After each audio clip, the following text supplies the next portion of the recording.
Hello knitters, Barbara Benson here. I'm an independent knitwear designer who also likes to make videos here on my YouTube channel, Watch Barbara Knit. Make sure to check in the description below where you can find links to all my social media outlets, find out where you can get my patterns to knit up for yourself, how you can join the Watch Barbara Knit Facebook group so we can chat, and how you can support me on Patreon.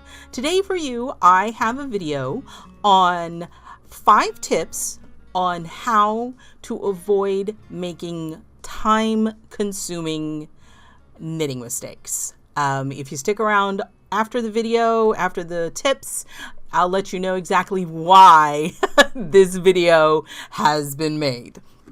So what these are is they're not how to fix, I'm not talking about how to fix things, I'm talking about how to set yourself up for success and how to streamline and how to give yourself like guidelines or rules. I don't want to say rules, but how to avoid making mistakes in the first place. And the first one I'm going to say is read and annotate your pattern. What I mean by that is think of it like cooking a recipe. The way you should when you're cooking a new recipe is read through the whole thing. Make sure you have all the ingredients, make sure you understand all the techniques, and make sure there isn't a point where it says after you've put it in all this marinade that it has to sit for overnight, because that's when you end up ordering pizza. So it's the same thing for a knitting pattern. You want to read through the whole thing. You want to make sure that you understand all of the terminology used. You need to look for the abbreviations section where it lies in the particular pattern you're using, if it's at the beginning, if it's at the end, and read all of the different stitches and abbreviations that are used so that you understand them when you come to them. Do they have SM? What does SM mean? Hint, it means usually slip marker. But make sure that you understand all of those. And if there are unfamiliar knitting terms in there, unfamiliar stitches or abbreviations, before you even get started, it's a good idea to go ahead and search YouTube or search the internet or ask your knitting friends at Knit Night, what does this particular stitch or abbreviation look like? That way you're not halfway through your pattern and hitting this stitch that you've never heard of and you're like, I don't know how to do this. The other thing, and why I say annotate, is especially if you're doing something that has multiple sizes, go through and mark your sizes, what you're doing. If you are doing the 3rd size, go through the whole pattern, use a highlighter, use a highlighter like the little tape, use a pen to circle it, however it works for you, but go through and every single place where you see the instructions where it'll say like do something 5 and then parentheses 5, 6, 6, 7, 8, end parentheses, where it's telling you the instructions for multiple different sizes, highlight your size. Understand where you're going to be so you're not reading over, trying to figure that out on the fly. At the same time, again with sizes, sometimes there are sections where it says for small and large only or for this size only. Go ahead and either highlight the ones that are for your size, or I personally will sometimes just draw a big X through the part that's not the size I'm working on. Now, of course, this is something that I printed out. I wouldn't do it in like a book because you never know when you might make another size. So annotate the sizes, and this is also the point where you might want to, if there is something where it's like neck shaping going on at the same time as arm shaping, but the sections are one's here and the other one, make sure, write yourself a note. This is an at the same time. Draw an arrow down to what you're supposed to be doing. Do whatever it is that helps you use this pattern as a tool to get you where you need to go so you know what's coming. Now, a caveat is some things in knitting don't really make sense until you're actually working through them. So if something seems a little confusing, don't be like, wash your hands, not going to do it. It might make total sense when you get to it. If something does confuse you, you can mark it just so you give yourself a heads up. But mostly what I'm saying is set yourself up for success by annotating what your size you're doing, any areas that you need to pay attention to, and any parts that are the at the same time, the dreaded at the same time. I mark mine up big time. I draw little circles out for repeats so that I can keep track of things. Okay. Now, the next one is I'm going to say, and this is something that's not always possible to do, don't stop mid-row or round or repeat. Just don't stop mid anything, because that's where you get in trouble. If it is possible, finish your row. If it is possible, finish your repeat. Don't set it down mid-row or mid-repeat and walk away unless, if you can avoid it. If you cannot avoid it, make good notes. If you have to set it down in the middle of a row, write down. Take a pencil, always have a pencil with you, write a note on your pattern and date it, because you might end up with multiple notes. Say, 4-6, put down middle of row, working right side, because there's nothing worse than putting it down when you're halfway through a right side row and picking it up and thinking and accidentally flipping it over and ending up going the wrong way, and that causes lots of problems. The way to avoid those kinds of things is don't stop mid-row, don't stop mid-round, and don't stop mid-repeat. Now, you might have patterns that have really long repeats and it's just unavoidable. That's where note-taking comes in. Take good notes. You think you're going to pick it right up. You never know what's going to happen. You might not be able to pick it up for a month. And then you think you're going to remember. You tell yourself you're going to remember, but you're not going to remember. Write it down. So that rule guideline is don't stop mid anything. If you have to, take good notes. Write down exactly where it is you stopped so that you know when you pick it up back up what you're going to do. You think you're going to remember, but you're not. Okay. The next one is don't be in a hurry. Okay? We're knitting, hopefully, because we enjoy knitting. And trying to go as fast as possible and to hurry through things and say, oh, I got to get this done is one of the easiest ways to mess up. You want to get ahead. You want to go faster, and you might end up skipping a section. You might end up miscounting. You might, end up, I work row 1, I work row 2, I work row 3, I work row 5. You might skip a row. You might end up. So getting in a hurry is really a big way that you can cause yourself some very time-consuming mistakes. This is your time to knit. This is your time to do this thing that you enjoy, and don't hurry yourself. Don't push yourself through these things. It'll get done now. Obviously, there are times where you feel you're on a time crunch. And what I'm going to say is it takes less time to do it sort of slowly and correctly than it does to do it twice. Okay? It takes a little bit less time, because if you mess it up and you got to go backwards, you're going to miss your deadline anyway. So just take your time, be calm. You're not always going to be able to be calm. It's just the way life is. But don't rush things. Enjoy your knitting. And in that same kind of thing comes to my fourth point. And this is something that Elizabeth Zimmerman pointed out in Knitting Without Tears.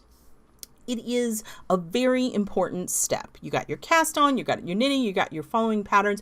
Don't forget, stop and admire. Okay? Now, what stop and admire means is, one thing it does is it lets you stop and look at your work and appreciate what you're doing and how amazing it is and borderline miraculous that you're taking 2 sticks, some string, and you're making an actual something. You're making a garment, you're making a shawl, you're making something that is before was 2 sticks and a ball of yarn, and now it's something completely different. It's yarn alchemy, okay? So definitely stop and admire what you've done. But Elizabeth Zimmerman was always pretty darn sneaky. Stop and admire is also double checking your work. Put it down, smooth it out the best you can, and look at what you've done. If you're doing lace, look at the lace. Make sure everything looks like it's going in the right way. Look at how it's all growing together. Take a moment, look at your pattern, and look at the photographs, and make sure that what you're doing bears at least some resemblance to what the photographs are. Now, it hasn't blocked yet, so it's not always going to look great, but smooth it out, double check, look over it. Now is the time where you might notice a dropped stitch. Get your locking stitch marker, lock that bubby off. You might be able to fix it. If you can't, save it for later, but make sure it's not going to run any further. This is where you're going to see that errors might have crept in. And if you work stop and admire into your process, hopefully you will catch those errors when they're only a few rows back and they can be fixed, as opposed to when they're 30 or 40 rows or rounds back and you're getting into a very time-consuming mistake that you've created. So stop and admire is always going to be and should always be a part of your knitting process. It's one of the reasons why I like working on longer cables with my circular needles, because I want to be able to spread that piece out and be able to look at it and inspect it. If you're trying to knit something really wide, all bunched up on a little short needle, you're never going to be able to see your errors until they're too far down, because they have to get so far away from the needle before you can really spread them out. But that's just my personal preference. You knit however works for you. But stop and admire is another great way to avoid making a costly mistake. And then the final one, if you have spent any time watching my YouTube channel, you will know what's coming and you're not going to like it. Swatch.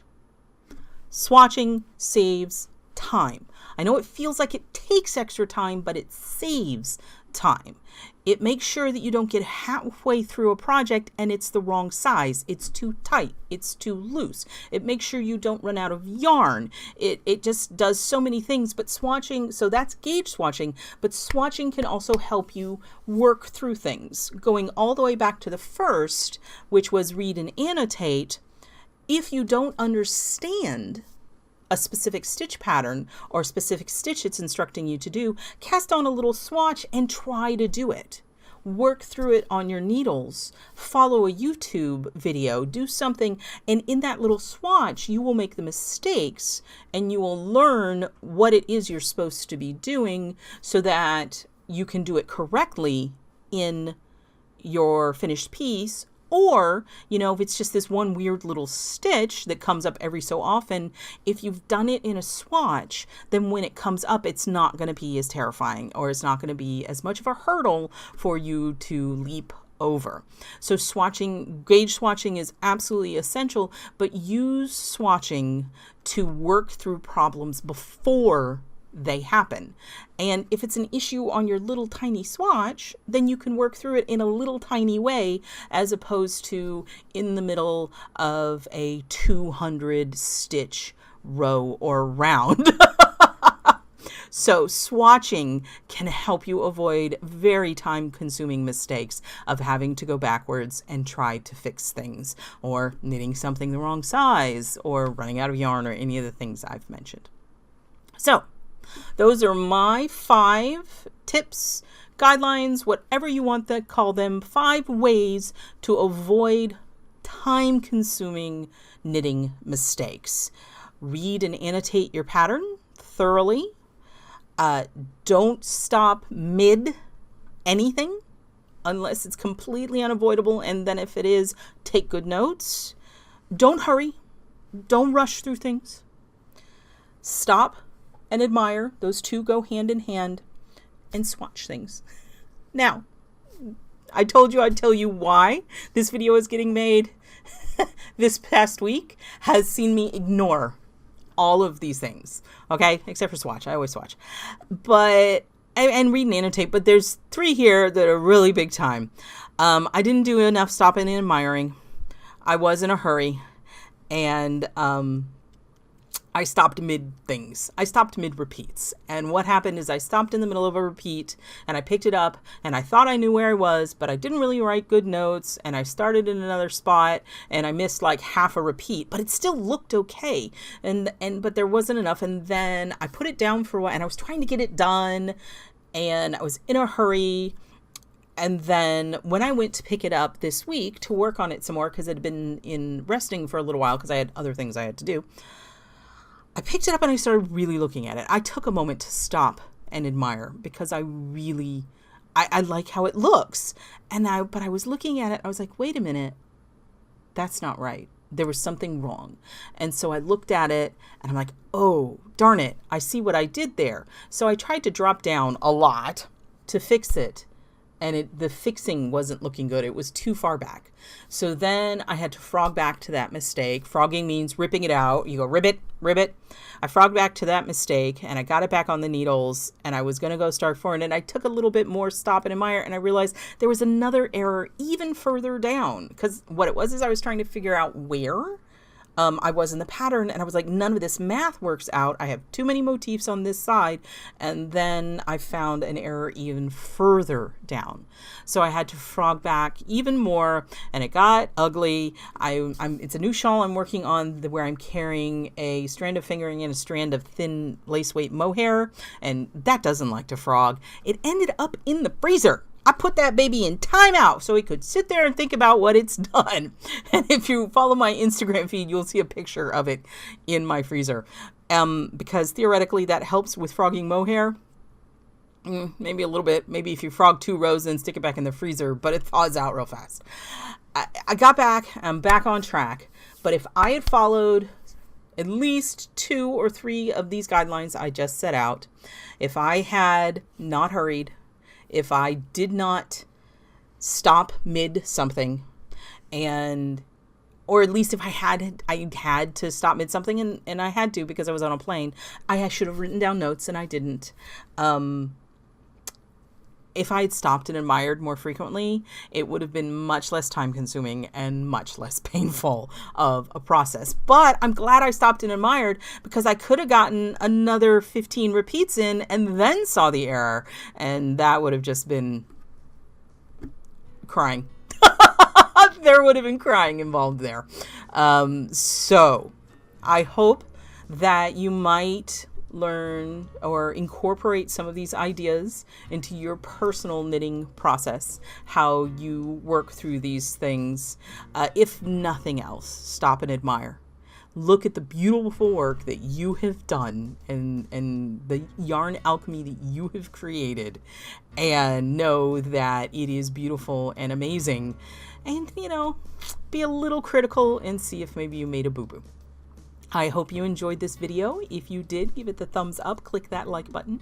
And if you would like to be notified whenever I upload a new video, please subscribe to my channel and select notifications.